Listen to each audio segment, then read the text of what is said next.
Hay cosa mejor que usted pueda hacer por sus hijos que esto: traerlos a la casa del Señor, enseñarles de Jesús, enseñarles a conocer a Jesús.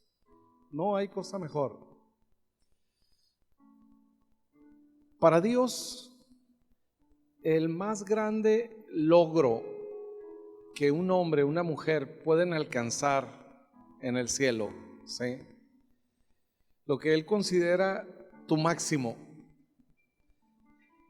Un éxito es algo que tú puedes disfrutar, ¿no? El éxito es algo que se disfruta, es algo que, tiene un precio, según la filosofía del mundo, ¿verdad? En cualquier área o aspecto de la vida profesional, en los negocios, en los deportes, en la fama, en lo que sea, ¿no? Y el éxito, pues es algo que te haría sentir orgulloso, ¿no? Que te hace sentir, es un satisfactor, ¿no? He logrado, he alcanzado estas metas. Todos tenemos metas en la vida, algo que queremos alcanzar, ¿sí? Cosas que creemos que cuando las alcancemos nos vamos a sentir bien. Estudiar una carrera, casarse, tener hijos, emprender un negocio, ejercer tu carrera, en fin, lo que sea.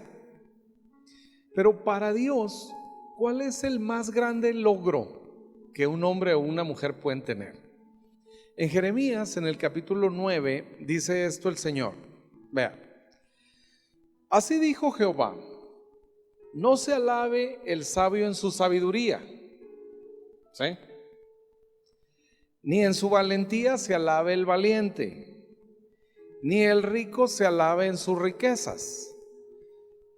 Son tres consideraciones aquí que, si las alcanzáramos todos, ¿no?, tal vez nos sentiríamos bien.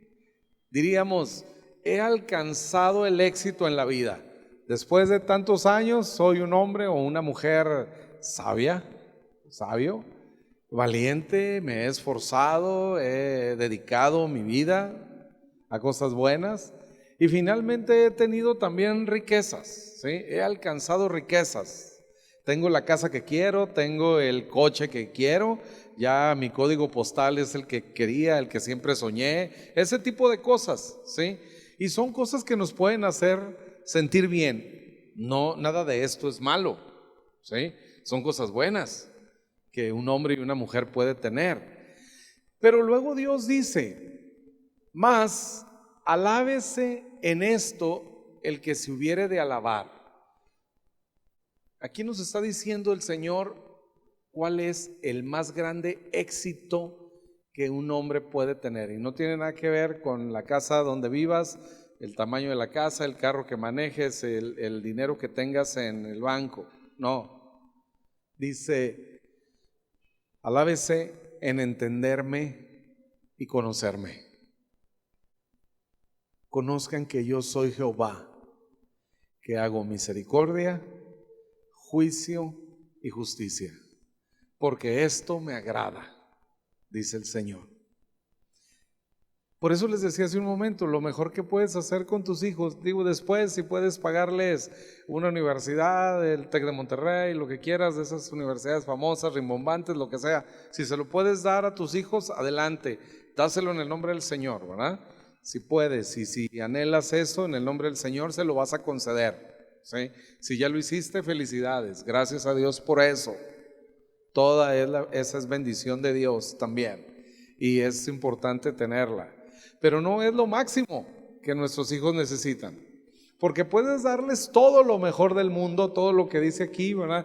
Una sabiduría, ¿sí?, capacidades, desarrollo de sus talentos, riquezas o herramientas para que hagan riqueza. Todo eso es importante, pero no es lo mejor. Lo mejor que puedes hacer por ti y por tu familia es enseñarles a entender y a conocer a Dios. Ahora, ¿cómo es eso? ¿Cómo alcanzamos eso?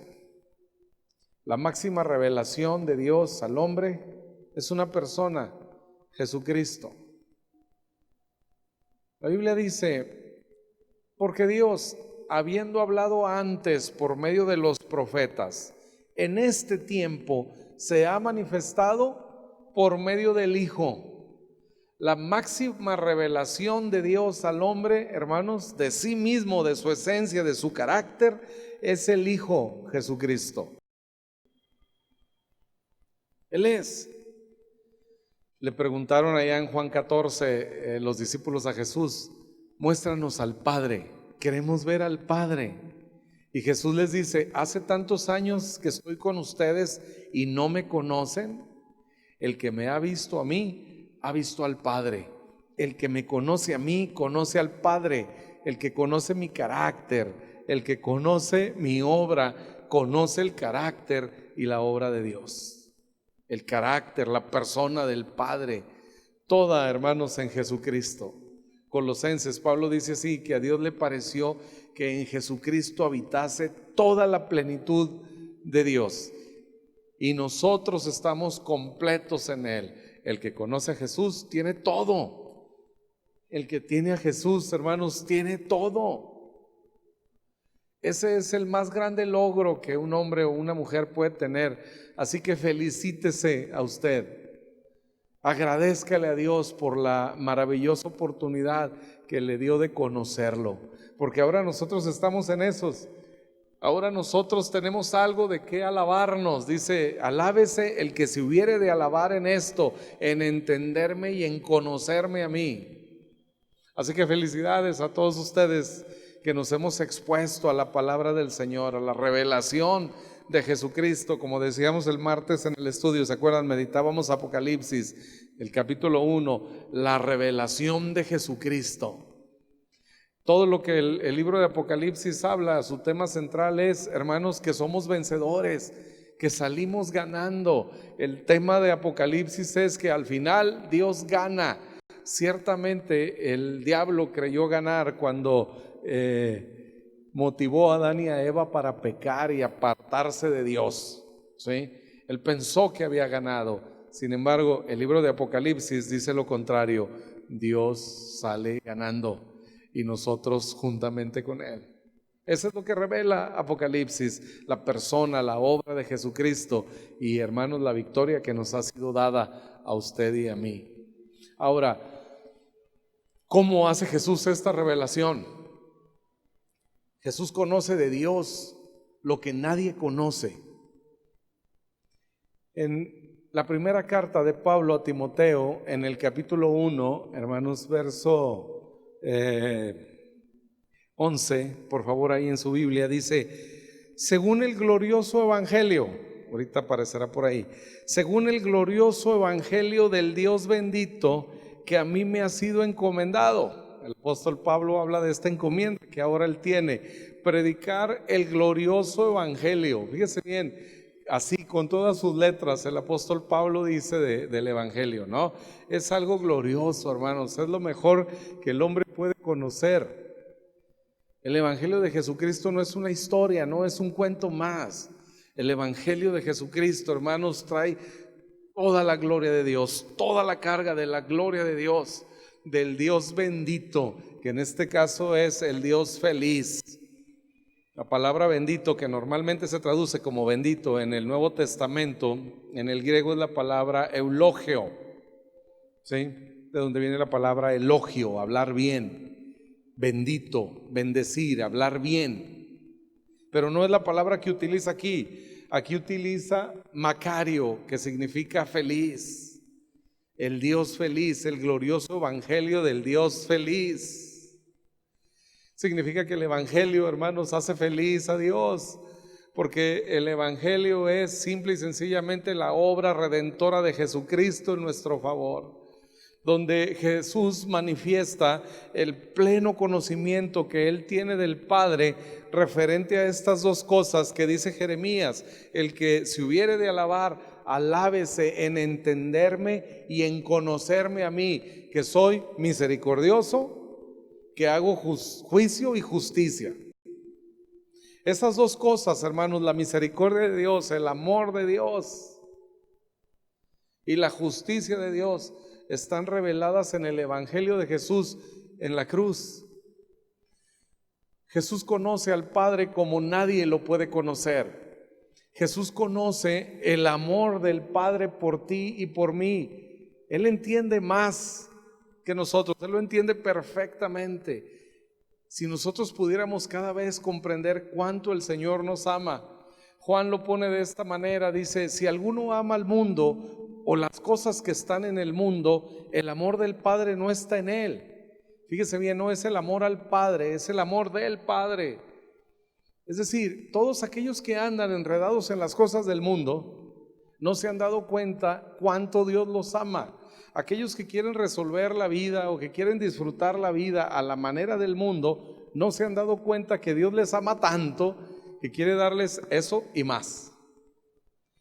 Pero cuando no sabes, cuando no entiendes que Dios te ama, entonces andas peleando en tus fuerzas, andas luchando en tus fuerzas por algo que Dios te quiere dar, por una bendición que ya tienes en Cristo Jesús de parte de Dios. Pero como no nos damos cuenta del amor de Dios, pues bueno, buscamos por otro lado. Porque el amor entre nosotros, hermanos, siempre tiene condición. Aún el amor de los padres a los hijos está condicionado. Tal vez entre nosotros pudiéramos considerar el amor de un padre por un hijo lo más sublime, ¿no? Pero aún eso tiene condición.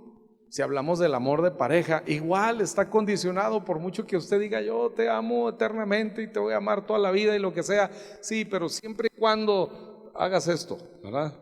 Sí, te voy a amar toda la vida, pero siempre y cuando también tú, ¿no? Es recíproco, requiere de alguna reciprocidad, en mayor o menor medida, de una parte o de la otra. Y en el caso del amor por los hijos es igual, el de los hijos por los padres, porque hay padres que llegan a aborrecer a sus hijos y viceversa. Y cuando nosotros pensamos en el amor desde nuestro concepto, pues tiene todas esas limitaciones. Nos es difícil entender el amor de Dios, que es sin condición. El amor de Dios no espera de nosotros reciprocidad, es fruto. Dice: nosotros le amamos a Él porque Él nos amó primero. El amor de Dios es incondicional y es tan grande, hermanos, que va más allá de nuestra ofensa. Nosotros tomamos la vida que Él nos dio, el aliento de vida que Él nos dio, y lo usamos para odiarlo. Y usted dirá: pastor, yo nunca he odiado a Dios.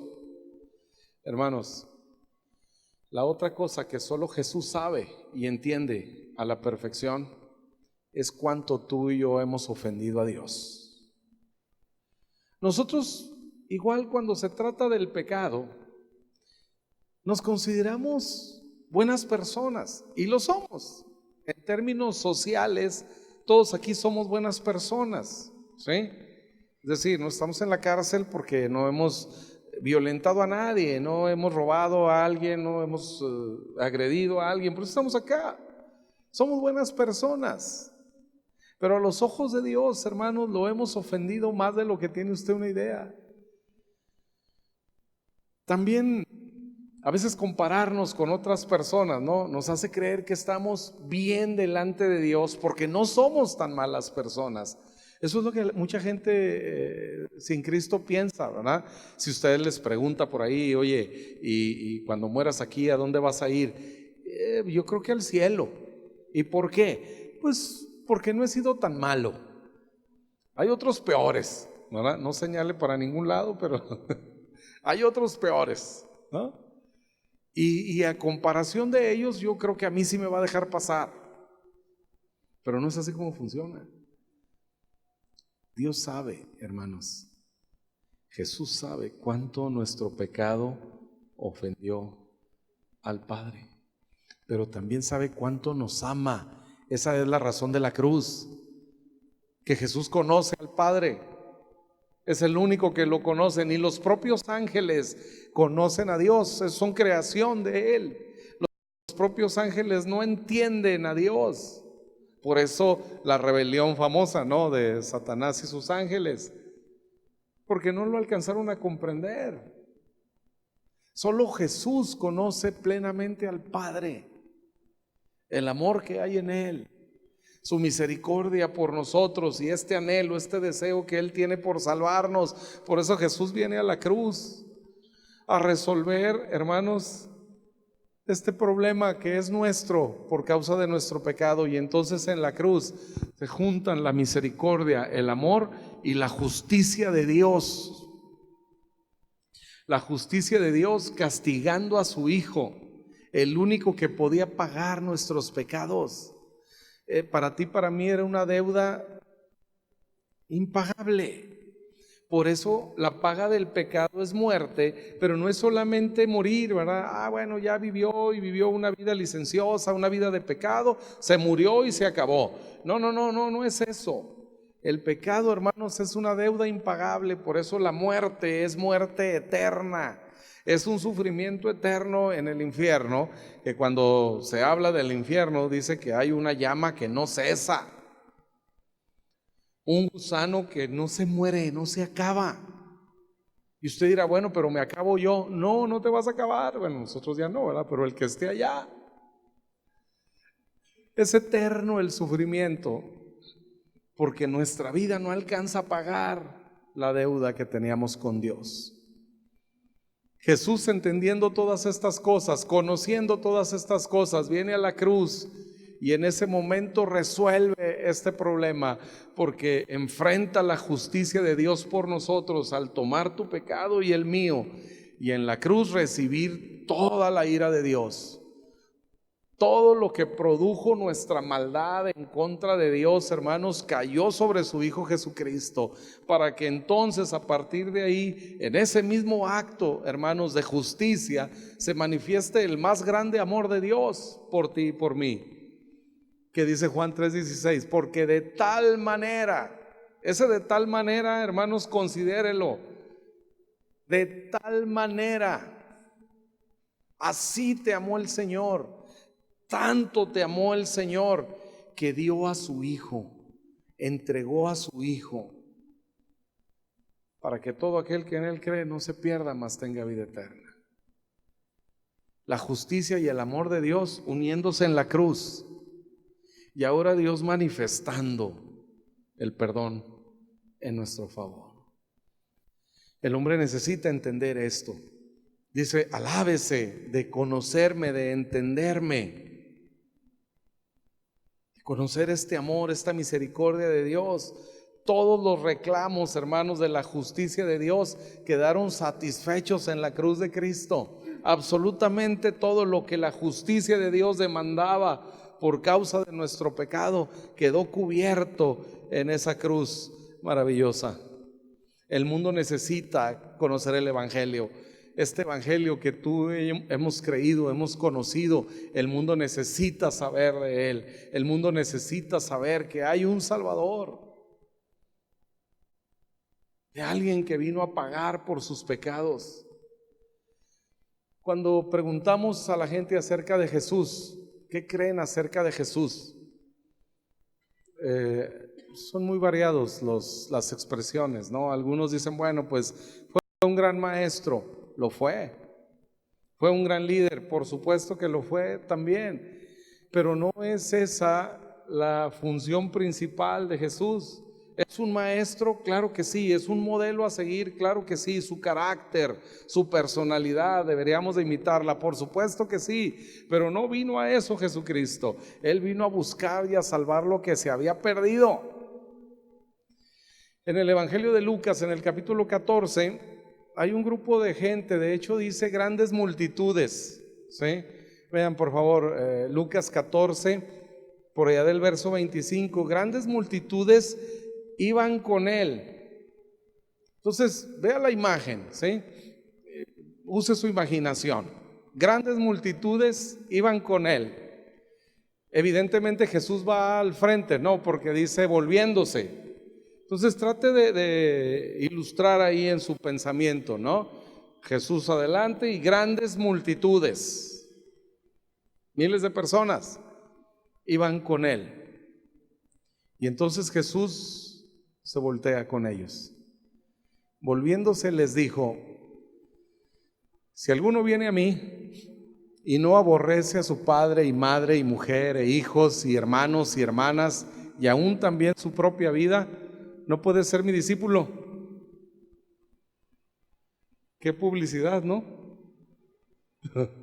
O sea, todos los líderes dirían, no, vengan aquí conmigo, van a estar bien, van a estar seguros, ¿verdad? Yo les voy a dar todo, lo que sea, ¿no? Para que lo siguieran, ¿no? Pero Jesús no hace eso. Jesús voltea y les dice, bueno, no puede ser mi discípulo si usted no está dispuesto a hacer eso.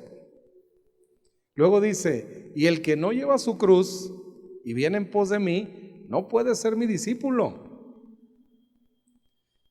En otra parte de los evangelios, no, dice, si alguno quiere venir en pos de mí, fíjese bien, si alguno quiere venir en pos de mí, niéguese a sí mismo, tome su cruz cada día y sígame. Tremendo, ¿no? ¿Sabe qué sucedió después de esto? Esas grandes multitudes se fueron. ¿Pero por qué? Era lo que quería Jesús. ¿Cómo? ¿Sí? Los confrontó. O sea, ¿ustedes quieren ser igual que yo? Ustedes me están siguiendo como maestro. Ustedes me están siguiendo como un ejemplo. ¿Quieren eso? Entonces yo voy a la cruz. Tomen su cruz y síganme. Lamentablemente esto se le ha predicado mucho a la iglesia, ¿no? Sí, ¿verdad? Si alguno quiere venir en pos de Jesús, niéguese a sí mismo y tome su cruz y abandone todo y deje esto y deje lo otro, bla, bla, bla. Y es otra cosa lo que Jesús está diciendo. Después de esto, muchos dejaron de seguirle. En Juan 6:66, ¿sí? Jesús les dice, ninguno puede venir a mí si no le fuere dado por mi Padre. Y entonces dice ahí, y desde entonces muchos dejaron de seguirlo. Estas palabras que Jesús usó, hermanos, fue para confrontar a las personas con Él, con la verdad. ¿Por qué me estás buscando? Muchos buscaban a Jesús por el alimento, ¿se acuerdan?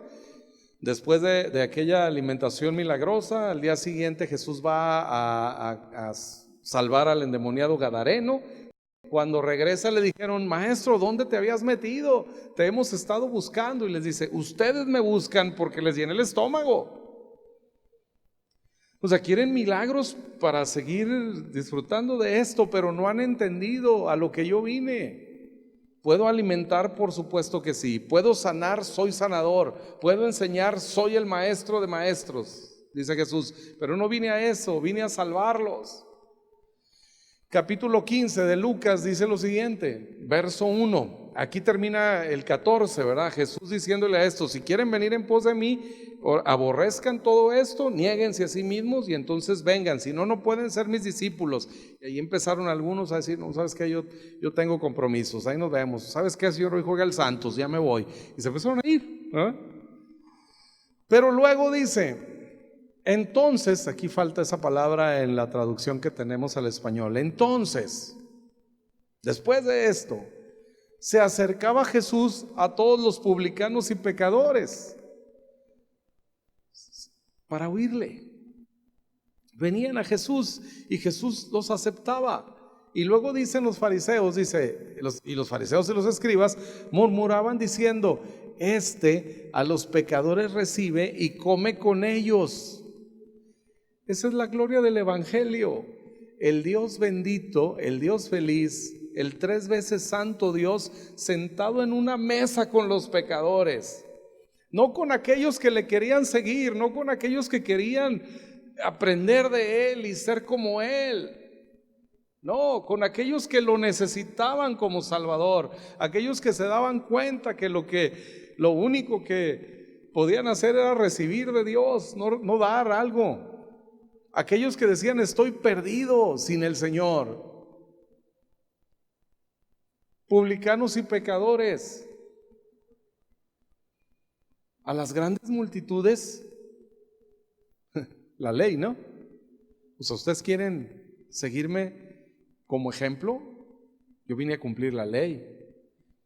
Más adelante en Lucas encontramos otra vez la comparación de 2 hombres, aquí mismo en este evangelio, ¿no? El joven rico que viene con Jesús y le dice, maestro bueno. ¿Maestro? No vine como maestro. Un maestro te enseña, ¿no? O sea, tú vas a la escuela, tú te sientas en una cátedra, el maestro te va a enseñar, es el maestro. Estás ahí porque no sabes tú, necesitas aprender de ellos. Los que ya terminamos cualquier grado escolar, aprendimos de los maestros a escribir, a leer, a esto, y les honramos por eso. Este joven dice, maestro bueno, ¿qué haré para heredar la vida eterna? O sea, dime qué. Era un hombre de negocios además, y dice, pues, Jesús le responde, los mandamientos sabes.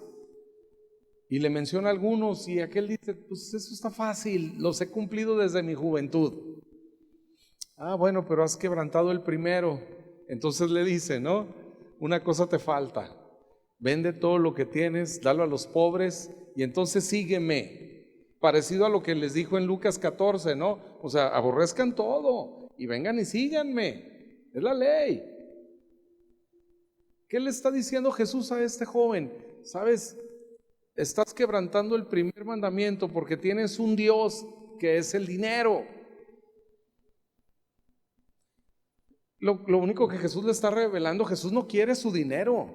Jesús quiere salvar a ese hombre. De hecho, al terminar dice que Jesús se puso triste porque Jesús le amaba. Jesús lo quiere salvar. La Biblia ya no nos dice más acerca de ese joven, hermanos. Yo espero encontrarlo en el cielo. Yo espero que haya reconsiderado. No nos dice qué pasó. Algunos dicen que puede ser José de Arimatea. No lo considero yo así, pero espero que él haya reaccionado al final y haya creído en Jesucristo como el Señor y el Salvador, y que cuando lleguemos allá diga, oigan, yo soy el joven rico aquel de que tanto hablaron, al último sí creí, ¿verdad? Espero que eso suceda. Pero si no, pues bueno, era su decisión también, ¿sí? El siguiente capítulo, Jesús está con un hombre pecador, con un publicano, ¿sí? ¿Se acuerdan? Zaqueo, espalda con espalda están los capítulos, y enseguida se encuentra con este hombre pecador y le dice, Zaqueo, baja de ese árbol porque yo necesito estar hoy en tu casa. ¿Cómo?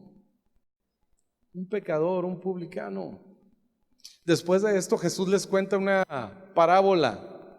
Dice, ¿qué hombre de vosotros, teniendo 100 ovejas, si pierde una de ellas, no deja las 99 en el desierto y va tras la que se perdió hasta encontrarla? ¿Saben qué? Ninguno en su sano juicio. ¿Quién dejaría 99 ovejas seguras en el desierto por ir a buscar a una extraviada? No tiene lógica, no tiene sentido. Si usted tuviera un pastor así que le cuida las ovejas, un rebaño de ovejas, ¿no? Y hace eso, usted lo corre al día siguiente por irresponsable. Oye, ¿cómo dejaste 99 en riesgo para ir a salvar una que se te perdió? No tiene lógica, no tiene sentido, pero Jesús está poniendo en la correcta dimensión cuánto nos ama, que el amor de Dios por ti es personal, que si tú fueras el único necesitado de salvación, Cristo hubiera igual venido a morir en esa cruz por uno solo que se hubiera perdido. Por eso en Sodoma y Gomorra, cuando Dios va a destruir Sodoma y Gomorra, Abraham discute con Dios, oye, si hubiera 50 justos, no la destruyo por 50, amo a 50, y los demás disfrutarán de esa bendición. Y ahí va hasta 10, ¿no? Abraham se detiene, si Abraham dice uno solo, por uno solo el Señor no destruye Sodoma y Gomorra. Así es el amor de Dios. Él viene por uno solo, queridos hermanos, y va hasta que le encuentra. Deja ahí, dice, ¿no? Deja las 99 y va tras la que se perdió hasta encontrarla. Eso hizo el Señor con nosotros, queridos hermanos. Bajó del cielo hasta encontrarnos. Algunos de nosotros andábamos perdidos no sé dónde, ¿sí? Hasta ahí donde estábamos el Señor nos encontró. Él no descansó, hermanos, hasta encontrarnos. ¿Entiendes la dimensión del amor de Dios? No fue sencillo para él, pero lo hizo así, por amor. Nada lo detuvo hasta encontrarte. Luego dice, más adelante, ¿no? En el verso 6, y cuando la encuentra, la pone sobre sus hombros, gozoso. Fíjese bien, cuando la encuentra, la pone sobre sus hombros, gozoso. No hay regaño, no hay oveja tonta, ¿dónde andabas? ¿Por qué te fuiste? Vea lo que te expusiste, ¿no? Seguramente aquí a la gran mayoría nos ha pasado que por momentos, a veces simples segundos, hemos perdido de vista a un hijo. Les ha pasado, ¿no? Y ese estrés. Normalmente, ¿qué pasa cuando los encontramos? Cuando se empieza a prolongar y pasan los minutos y no los encuentras, ¿verdad? Y andas buscando y mueves todo y a ver, cierren las puertas y donde estés, ¿no? Y cuando encuentran al niño, ¿qué es lo primero que hacen? Muchacho travieso, ¿no? Sí, ¿verdad? Bueno, sí, algunos los abrazan, pero ándele, ¿por qué se fue? ¿Verdad? Porque me generó todo este estrés, ¿no? Sí pasa, ¿no? Un jaloncillo de orejas, de cabello, coscorrón, lo que sea, ¿no? El Señor no. El Señor cuando nos encuentra, hermanos, con amor, dice que sana nuestras heridas, nos toma en los brazos, hermanos, nos lleva a sus hombros y nos devuelve a casa. Así es el amor del Señor, por ti y por mí. Así es su misericordia.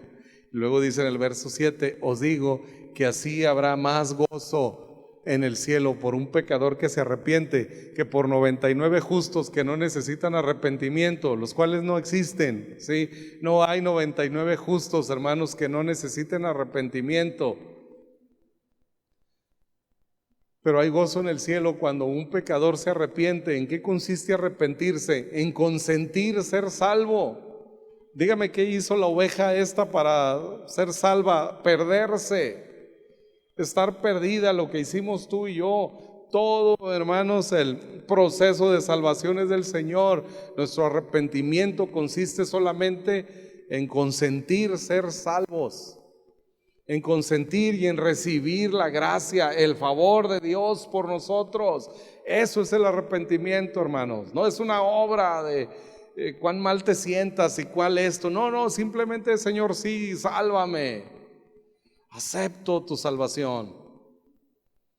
Es el pastor el que viene a buscarnos. Es el pastor el que, hermanos, no lo detuvo nada hasta llegar donde estábamos, curarnos. Y nosotros simplemente consentir ser salvos. Así es el Señor. Más adelante les cuenta parábolas el Señor.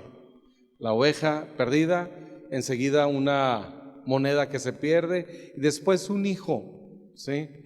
Un hijo que deliberadamente le dice al padre, no me interesa más vivir contigo, para mí estás muerto. Dame la parte de la herencia que me corresponde y yo me voy a vivir sin ti, lejos de ti. Y ese hombre es lo que hace, va, gasta todo su dinero con amigos y demás. El hermano mayor dice, este fue y se gastó el dinero con prostitutas y demás. Y ahora está aquí, porque tuvo hambre, dice que anhelaba comerse el alimento de los cerdos, que para un judío es algo tremendo, ¿no? Pero entonces él vuelve en sí y se acuerda de una cosa: su padre es generoso. Dice, ¿cuántos jornaleros en la casa de mi padre tienen abundancia de pan y yo aquí perezco de hambre? Lo que reflexionó él, tengo un padre bueno, tengo un padre misericordioso. Es la misericordia de Dios, hermanos, la que nos hace volver a él. No es la tiranía de Dios, no es la ira de Dios. Si pensamos en un Dios tirano, lo que quisiéramos hacer es correr, ¿no? Alejarnos de él y cuando menos resistir lo más posible y que el castigo se prolongue, la llegada del castigo se prolongue en el tiempo lo más posible, pero no cuando consideras a Dios como un Dios feliz, que dice Timoteo. El glorioso evangelio del Dios feliz nos hace correr a él.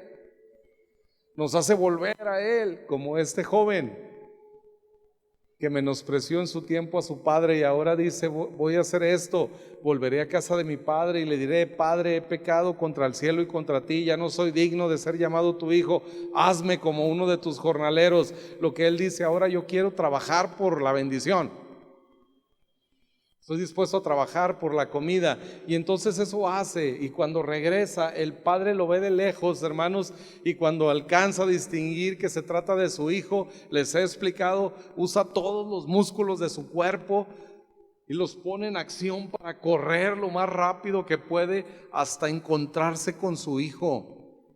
Ese mismo que lo despreció, ese mismo que lo ofendió diciéndole: Padre, para mí estás muerto, es el mismo que ahora viene andrajoso, apestoso, se gastó todo su dinero.